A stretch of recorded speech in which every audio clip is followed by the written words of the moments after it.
Welcome to another edition of MyMegoLike's YouTube videos. We have hundreds of videos for your perusing pleasure. Anyway, all right, so today I've been busy working on this new bright King Kong, getting him back together. I was actually able to bind the plastic for the 1 foot to fix it. I'm working on the other one. The second one was more of a challenge of working on that. And I'm still debating whether I'm going to try and fix the speaker, which is fine, changing out the speaker and then changing out the lights, which is easy job, but we're going to let that go for a bit because I'm taking a little sabbatical for next week for some work-related items. Anyway, I thought today we'd talk about Durham Industries, and these in particular are Durham Safari Hunters. Now, you can tell these cards have been lifted, or the bubbles have been lifted off the cards. Let me take the figure out for a moment to give you just a good look at the card art. Besides the piece that are missing, they did some really great card work. This is the symbol for Durham Industries. There's other figures that they make that you guys will probably recognize. I'll give you a little tour in a minute. But the artwork on these is absolutely fantastic. And they were literally 5 and dime store toys. A lot of them found at Woolworths. Matter of fact, they have versions that were marked as Woolworths. They're not even marked Durham. They're marked Woolworths, FW Woolworths. Just pretty much a similar label, almost the exact same one, but a little bit different on the print. But great card art. You got this Safari Hunter here over on the right, and he sees this big, what I believe to be a charging elephant. I could be wrong, but you can see here he's got this hand action. Now, every Durham figure had this. They have a button on the back. This one's hard to see because it's under his clothes, but again, we'll do a little view in that. But there's a little button that releases the arm, and they have this arm swinging mechanism. It's the right arm on any of the figures that they've made so far. When they did Cowboys, it was a gun swinging action. They did a police officer. That was a gun swinging action. They had an Evel Knievel ripoff that waved a flag. They had a fireman that swung an axe. Pirate with a hook on his hand, which is the most rare of all. And thanks to David Eon of Open by Chance Vintage Toys, who has a great YouTube channel, by the way. He has a tremendous amount of information on these old figures.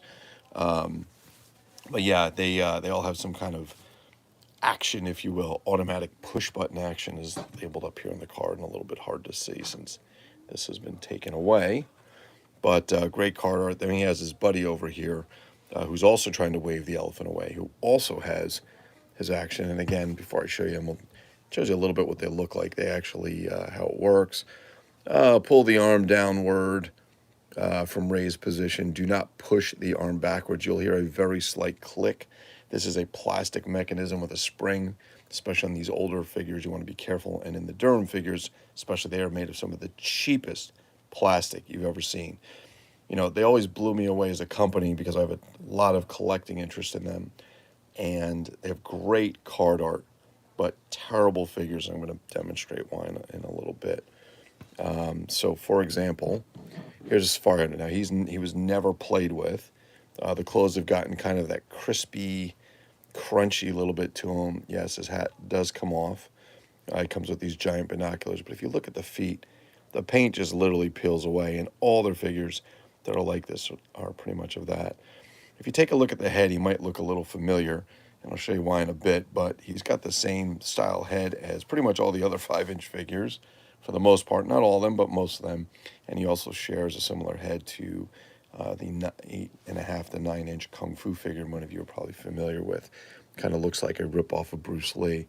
Durham had no qualms about ripping other companies off, and I'll demonstrate that in a little bit.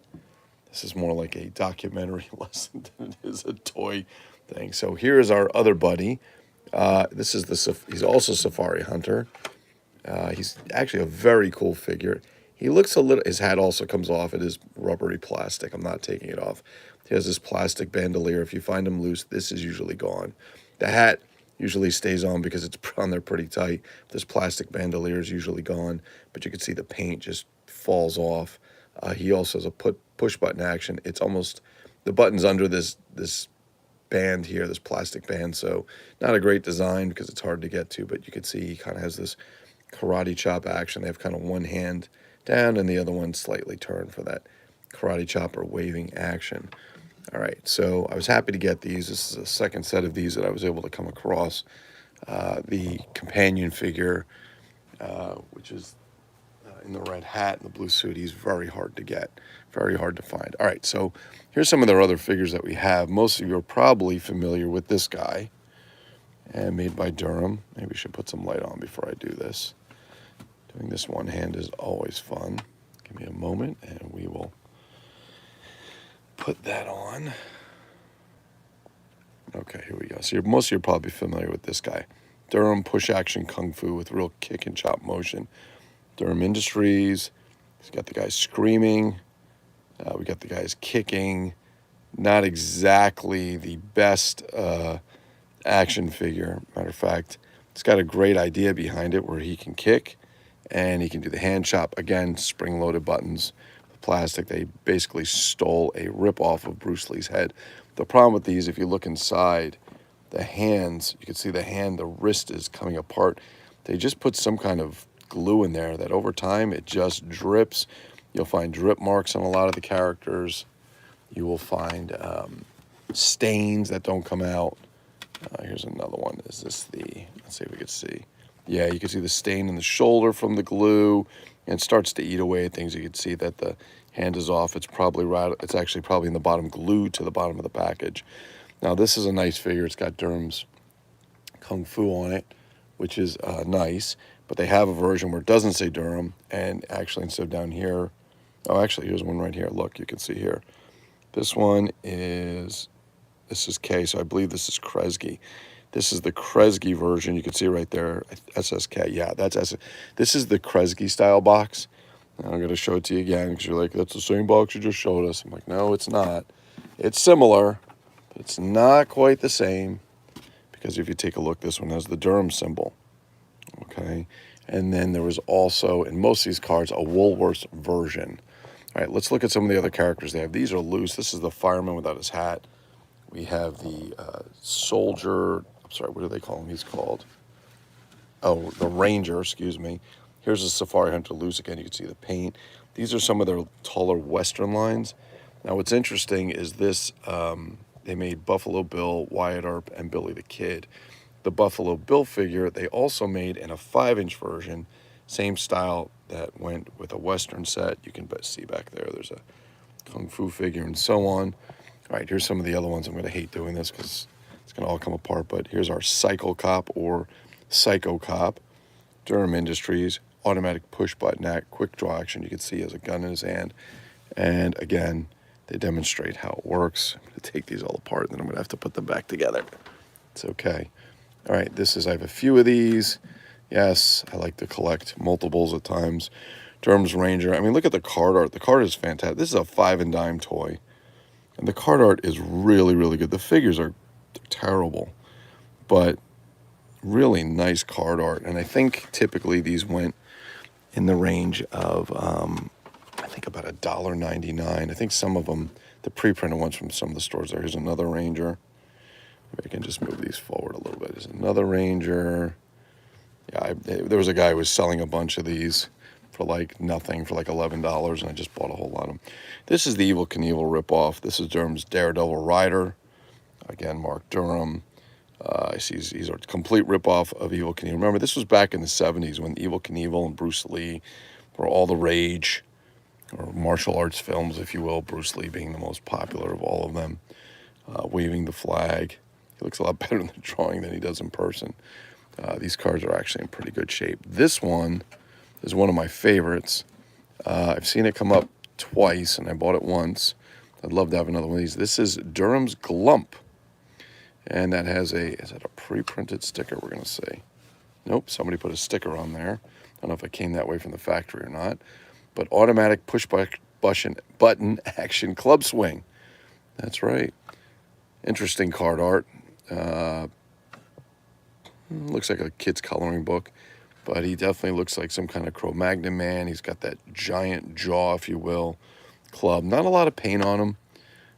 Thank God, because it would probably be peeling at this point if it was. But again, they all follow the same body style and model, but that's a really cool one.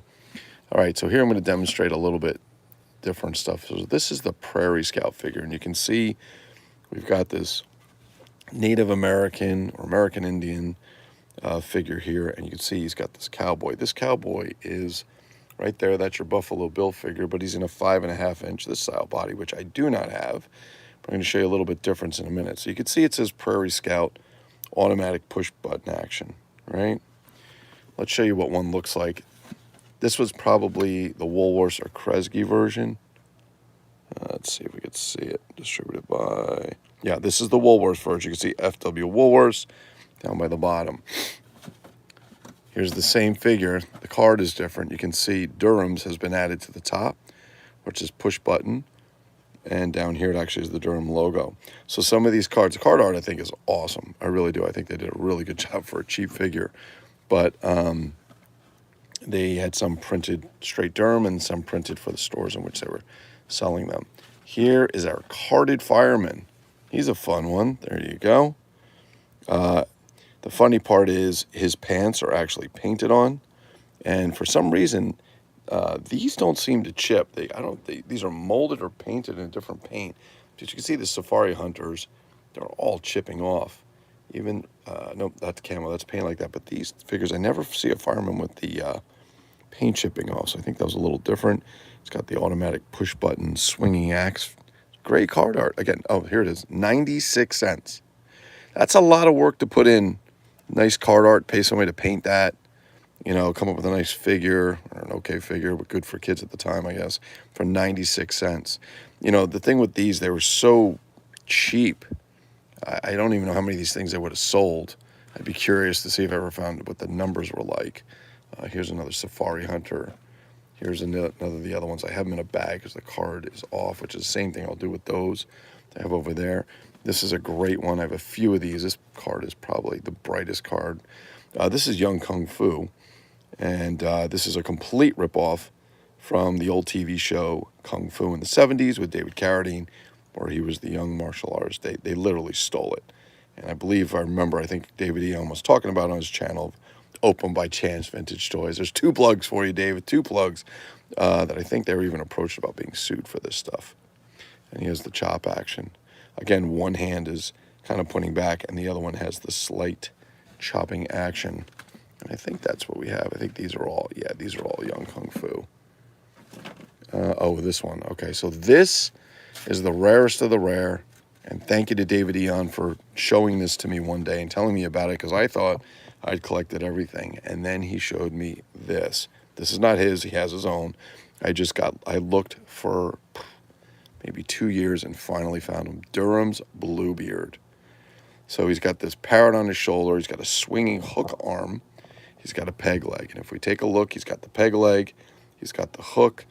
He has a different head. He is one of the few, other than the Young Kung Fu and the Glump, that has the different head. Actually, the Ranger's a little bit different too. Most of them share this rip-off Bruce Lee head. He's got the pirate head. Remember, Mego was making Blackbeard, and there were pirate figures at the time. I think I gave mine away. I don't think I have them over there anymore, but they were making pirate figures, so why not get on board? I love the parrot on his shoulder, but in this case, the parrot is in his hand. It's in his hand, but great card art. Look at the pirate. You've got the ship in the back. You could just see the, I don't know what you call the ropes that they're holding on to there. You can see a little bit of the deck, and he's got a peg leg, and he's standing on the part that goes down into the galley, kind of the cage part, if you will. There's some land in the background, some mountain, and so on. And this is probably, I would have to say, and David can probably confirm or deny it, but that is the rarest Durham figure that I think I've ever been able to acquire. And then, of course, like I said, there's some other loose ones and so on. So that's what we have for you today. We'll do a little more later. I'll go and maybe do some more episodes on some Star Raiders, some of the LJ and SWAT, the playset, the vehicle, and so on, and some other goodies that are floating around. But do you collect Durham? Do you have any Durham in your collection? I don't know a whole lot of people that collect them. They are probably about as cheap as you can get, other than being made out of paper. They're just terrible plastic, but a lot of fun. Even these have a swing button action where they swing up their pistols. The pistols are usually broken on these figures.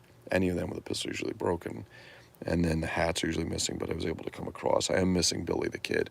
I keep seeing him, but he doesn't have the hat, so I keep passing him by. But one of these days I should pick him up. Oh, I forgot. They also made these MASH figures in the back. They only made two. They made Hot Lips and they made Hawkeye. And they're a little bit different. I'm not going to pull them out because they're in the back. But there is, again, there's the Durham's version here and the non-Durham version, which is, I think, the Woolworths version. And that was some bad videography right there. But yeah, so that's what we going on. But do you collect Durham? Have you ever come across them and passed them by? If you do and you collect them, why do you collect them? So, no, Robert, they didn't make figures. These figures were made for them. So, let's see if I can show you which one I had again. I don't remember which one it was. Oh, I think it was the Prairie Scout. So they would do things like this. This is Durham's Prairie Scout, where it was labeled with Durham. It's marked Durham, and I guess it was shipped off to whatever five and dime they had. But then they did something else where they took the Durham off. There must have been some kind of agreement where the Durham was taken off. And if you look down at the bottom here, distributed by FW Woolworths, not made by, they distributed them. And then I have another version that I was showing over here, another figure, I forgot which one it was, but there's a figure over here where it's marked, as actually the Durham figure. So here's is this the Kresge one? Yeah. So if you take a look, see the SSK? That's SS Kresge. That was the Kresge stores, if I remember correctly, prior to Kmart. Yeah, they're prior to Kmart. And then they made another version, which was just the general Durham figure, you see, Durham Industries. And they both, this and the Kresge both say Durham's at the top, but they have a version that was made for Woolworths where it's not marked Durham on the top. It just says Kung Fu, and then it actually has distributed by Woolworths on the side. So no, it's been quite a venture with these things. You know, you start collecting this stuff, and you're like, oh, I got the Evel Knievel figure, and then you see another one online or somewhere, and you're like, oh, why is this different? Or the card art looks a little different. The MASH figures, the card art, or most of these the card art is the same other than the wording and so on. On the MASH figures, the card art is different. The words are changed when they're in different cards. Some of the wording is different and things are moved around a little bit in there. I know it's hard to say, I apologize, but yeah, so that's kind of it. But yeah, they're interesting to a point. They're fun to collect. The Glump figure is a bit difficult to get. The Bluebeard figure is, I don't want to say damn near impossible, but it's pretty tough. But a lot of these figures are starting to show up. The problem is they ask some pretty ridiculous prices. $200 for a Glump figure, $200 for this Durham Daredevil rider or whatever it is. But they're starting to come down for people that are seeing that want to get rid of them. I'm starting to see prices drop. So I'm seeing some of these figures in the $50 to $70 range, where before they were $100 to $200. All right, so yeah, and a lot of them do come from Australia, believe it or not. The Glump figure I think I got from Australia. I think the Bluebeard figure came from Australia, so they must have had some distribution over there as well. But yeah, so we're going to get this all back together. Actually, you can see back there, you can see the hand fell out of it just drops out of the wrist because the glue's so nasty and just kind of comes apart. Yeah, they get the $200, Robert, is expensive, but look around, you can find them. I'm seeing, somebody wanted $100 for this Broken Ranger. I found this one for like $29 before I was able to find it carded. I was collecting them loose. And I still like to have some loose. They're kind of cool, but yeah. But you can go ahead and do that and look around. You don't have to always shop Evil Bay. They do show up from time to time on like Mercari and Etsy and some other place, Facebook Marketplace. And, I think people sometimes eventually they realize asking $200 for this figure that's a piece of crap, that the only thing great about it is the artwork, to be honest with you, is the card art. The rest of it is, the figures are just trash. So I would not pay $200 for that Kung Fu figure. Absolutely not. Even if it was perfect, I wouldn't. The bubbles have a tendency to get a little crappy. The cards, because they're not a perfect square and they kind of outline the characters on them, sometimes they bend. No, I would not pay that. If you really wanted it bad enough and you find one in decent shape, if you want to put out $150 for it, I could see that happening, but that's on the high end. Today I've seen them go for less. That Kung Fu figure goes for more because it's got the nostalgia of the TV show. and it looks like, you know, the child who was in or the teenager, I think it was, who played played David Carradine in the Kung Fu TV series. You could do 150, but I would say it's a really good one. If you keep looking, you'll find them in the $100 range. You just got to look, and you might be able to negotiate them. You know, I hate to say price because something is only worth what you pay. You know, what you want to pay for it. But if you really, really want one, and you're looking for one badly, you might want to pay a little more when you see it. But they are popping up. They were popping up more and more. I saw a few of these. I saw another Glump come up after I bought this one. That's the only other one I ever saw. The Prairie Scouts. Once in a while, they're starting to find a lot of loose, incomplete ones are showing up. Honestly, I wouldn't pay more than $20 for them. They'll ask for more, but I wouldn't. You don't even know if the push button action works. Does this one even work? Yeah, see, this one doesn't even work. You could say, does this one work? Yeah, it kind of works. Oh, I'm sorry. You're supposed to bring it up. I'm sorry. It's bring it up and then push the button. Let's see. Yeah, and it just drops. All it does is release the mechanism. So it drops. But yeah, I mean, I would probably tell you I wouldn't go too much for that. The mash. So the mash, interestingly enough, I've seen those prices all over the place. I've seen people trying to get you know, $150 to $200 from them. I wouldn't pay that much for them. Honestly, to me, they're probably worth about $30, but you're going to find them more likely in the $70 range if they're on a nice card. And again, there's variances. So technically, there's two different Hot Lips figures, and there's two different Hawkeye figures. The figures are the same. Sorry, the card art's different. So, yeah, I see them a lot of times, like $79 to $100. People find them and go, oh, this is vintage. They're going to pay $200 or $150. No, do not pay for that. Absolutely not. Just keep looking, keep looking. You'll find them. You'll find them. You can find them in probably the $70 range, most likely. But you might even get them in the $40 or $50 if you get lucky. Some of these figures I got very lucky. Like I said, these Rangers and this Daredevil, I think the guy had like 2 cases of them or something. And I can't remember what he wanted. He wanted somewhere between, keep thinking $11 each. And I'm like, I just bought a shitload of them and I gave a bunch of them away, you know, to friends and stuff that were looking for them. But yeah, but normally, yeah, they want 150 for that. They want 100 for that. They want 200 for the Glump. And I try and negotiate with them a little bit. You know, you got to see what you're doing on there. But yeah, when you search, if you're looking for them online, you could search Durham Industries. You're going to find that they made a lot of little metal, like, they almost look like little dollhouse miniatures, but they're metal, like I don't know, like a little stove and a little coffee pot or something like that. So I usually search Durham without the apostrophe S, Durham, and I'll search action figures.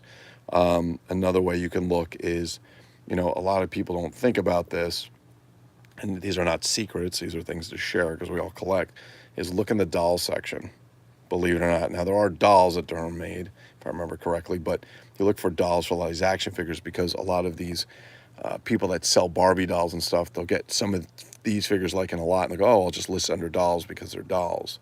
Right? Technically, to us, they're action figures. To them, they're dolls. So sometimes you'll find a really good deal, like a Bionic Woman doll, in the doll section for a lot less than you pay for it in the action figure section. All right, so that's some of the cool stuff we got going on today.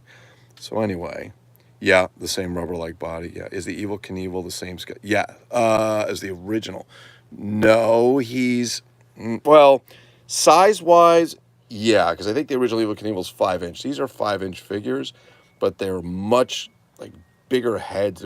They look like they kind of look like dwarfs. The heads are really like, I think they're a little out of spec for size. I mean, maybe they're the right size. They look a little big to me, and the bodies look a little squished, but they are not rubber bodies. They are plastic.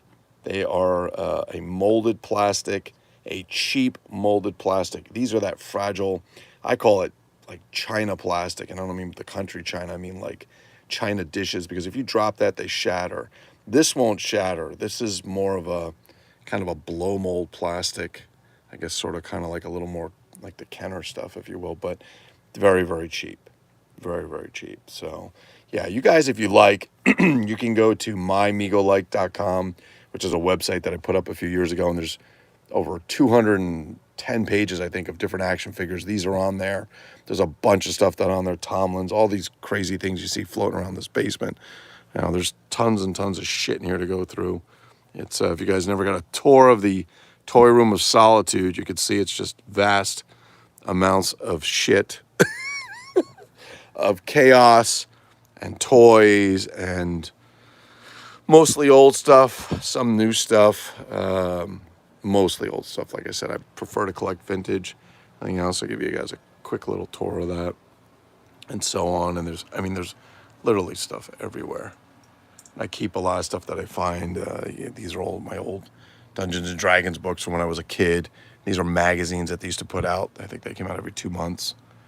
They were like D&D magazines they'd mail out, and those were, 1982, I think. It's really cool remote control cars from Italy. Little Steve Scout stuff. Tanks. I like to repair these old remote control cars. They're wire remote control cars, or tanks, I should say. I think I've got 7 of them now that I've repaired. But we've got all kinds of crazy stuff going on here. I mean, there's just literally tons and tons, and you can see some of the stuff I like duplicates. Don't really love the Mr. Action figure as a figure, but love his vehicles and accessories. Love that knockoff stuff. Got a lot of Empire toys and stuff. And some Durham, some Irwin toys. All kinds of shit. And here's a bunch of Mr. Action towers, Duke the dog. Yeah, there's a lot of stuff. And I go through these a little bit. You can find other videos on this channel that I have with all kinds of stuff going on. You can see stuff's mounted to the back. I mean, it's literally, I keep saying we're running out of space, but we've run out of space, and that's kind of the reality situation. So, and over here's my little, so I'm sorting things out, getting them bagged up. And over here's my repair station that I'm putting this New Bright King Kong, walking King Kong back together. The plastic that attached the feet to get the feet to be tight broke. So I'm working on repairing that, coming up with creative ways to make new attachments because the plastic doesn't give you much to play with there. But I mean, there's stuff everywhere. This is one of my favorites. I have to light that up one day. Some Fighting Furious Pirates and just stuff. Stuff. Lots of stuff. Did you guys get out for free comic book day? They had some good ones this year. They had a Godzilla comic book. They had a Universal Monsters one, if you will. I have that somewhere. But yeah, that's kind of the thing there. So, no, not bigger than Open by Chance. No. David and LPH have a mansion of stuff. If I open that door, it's the laundry room, and there's some Lone Ranger stuff in there. I'll do that another time. But no, not even close. Those guys have a massive, I've never been there, but they have a massive collection of things. They have a massive collection of things that I got to fix Batman. He's supposed to be flying. Pulled one thing down to work on the gorilla, but massive collection. Way bigger than this. This is just a lot of stuff shoved into a small space. So what I used to do with this basement is when my daughter was little, this part of the basement from here back was a play area for her. I had rubber mats and Legos and all that stuff. And then this part I had chairs and we used to watch movies, but the chairs after 20 years, they finally went to shit. So I took them all out. You can see the projectors up there and we'd shoot movies to the walls and I just started assuming the space. So yeah, that's kind of it. And then of course there's the Wendy's figures we're collecting, which may run out soon. But yeah, but that's turn that around. So that's basically what we have for today. That's our little tour over here of some of the stuff that we've got going on and some of the fun down here in the Toy Room of Solitude, as it was named. But it's a good place to come and just sometimes take a break from life and just get a place to chill out. The reminiscing is fantastic, you know. I don't know who's going to want this shit when I'm dead, I could tell you that, but it's nice to come down here and just reminisce because those were times when things were much less hectic and life was a little bit easier for us. Yeah. Oh, you're welcome. No worries. I've done other tours. There's other videos where I do more in-depth tours and I kind of go through all the shelves. But I come on here periodically. It's not really scheduled, but you might want to do. You don't have to, but you can subscribe and get notified so that you can see when I do them. Sometimes I'll do like 5 videos in a week or a weekend, and then I won't do one for a while. Just depends what's coming in. I actually have some stuff coming in from Europe. I'll be doing a video, should be later today or tomorrow before I leave next week. I got some very cool Italian Action Jackson carded knockoff sets. They just came in, but they're sitting at the post office, so I have to go pick those up and so on. Yeah, 70s, 80s. Yeah, I'm 56. I'm not afraid to say that. So I'll probably be dead soon. So it's going to take all this shit. But no, the 70s, I did mostly 70s. I still collect some older stuff, some 60s stuff and so on. But, oh, okay, so we're the same age. All right, no worries. That's cool. That's good. Yeah, it's nice. You know, it's quite a range. I don't have any real Masters of the Universe stuff. A lot of guys collect that. I have a lot of friends who do. Really cool stuff. I just don't have it. I never had it as a kid. I have some of the Mega Blocks mini ones that they're easy to put to the side. I think those are pretty cool. But yeah. But other than that, just going to thank you guys. Like I said, you can like, you can subscribe. You don't have to. Leave any comments you want. I'll respond to them usually pretty quickly. And thanks for watching. All right, be good. Oh, make sure, I usually like to do this, make sure you do check out other channels. There's Open by Chance Vintage Toys that David Eon and LPH do. Great channel. They have like 13,000 people, I think, on it. They do great shows regularly, which is awesome. I have some 60s stuff, Robert. I have those Mark's Animals I have over there. Those, well, actually, sorry, the Topper Tiger tanks, I have 60s ones. They were mid to late, like 67 to 73. I have some of those. I have a bunch of Aurora models. They are not out. There's some in that case over there, and there's some still in the boxes. They're from the 60s. And I do have some other 60s toys floating around here and there, but yeah. But check out some of the other stuff. The Open by Chance Vintage Toys is a great channel. Dr. Durant's Sanctum's a great channel. MIB Master Toy Museum, that's a great channel. If you want to see a basement that's full of stuff that's never been opened, Johnny's MIB Master Toy Museum. It's just, oops, there goes the low battery signal. It's just got tons and tons of just toys that aren't open. It's amazing. Does anyone have 30s or 40s? David Eon just picked up, he did a video a couple of weeks ago, maybe a month ago. He picked up, I think it was a tank from like the 1930s, I think, and it still worked. It was something crazy. Yeah, they do. There's some wooden, there's a wooden Superman. It's kind of like, I don't know if it's like I guess it's an action figure. It's a wooden Superman toy from the 40s I've seen out there. Very hard to find and wicked expensive. Yeah, there were toys. They had toys back then. Most of them were wood or tin, I guess metal. And the metal ones had a tendency, I guess, over time to get a little sharp on the edges. But not too much, I would say, in the plastic field. I'm definitely not an expert in there. But yeah, subscribe to all these guys. They have some really, really great stuff. Flash Gordon's great. I have some great Flash Gordon stuff from Mego over there and some non-Mego stuff. Then they have some books from the 1930s, those mini Flash Gordon books. They made a lot of different books in that series, but they were mini. They were thick and they were about 4 inches tall. But the paper's full of acid when they made paper back then. So they yellow from the acid and then they just disintegrate. The glue disintegrates. So I kind of get them, wrap them usually, or I just lay them flat and I don't touch them too much. But Tarzan, there's the Big Jim Tarzan. He's up on that shelf right there. He's in that. I don't know if I'm pointing to it right. He's right in there. That's the Big Jim Tarzan. He's a kind of a more expensive one. That's by Mattel. I do have a blow molded figure, knockoff bootleg figure of Tarzan. He comes with a little blue 8 by 2 of those. I gave one of those to Happy Treehouse or John Oswald. He was looking for one, so I gave him one of those because we've been sending stuff back and forth too. So it's been pretty cool. I don't have any Tarzan books though. I have some comic books, some older ones, but that's about it. So anyway, hope everybody's doing well. Enjoy your weekend. Yeah, put the notification on. I'll be doing another video later with some of these carded knockoff Action Jackson figures there.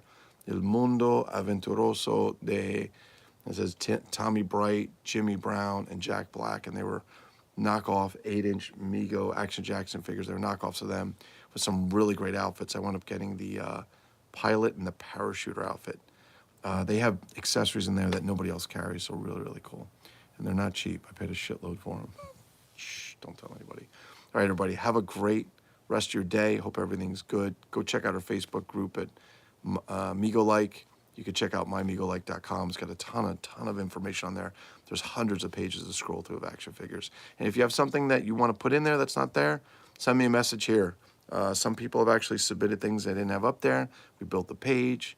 You will get credit for it. We're not here to take anybody's credit away. We'll put credit and pictures by you, and you can write a little bio if you want. All right, guys, everybody have a great Saturday. Peace.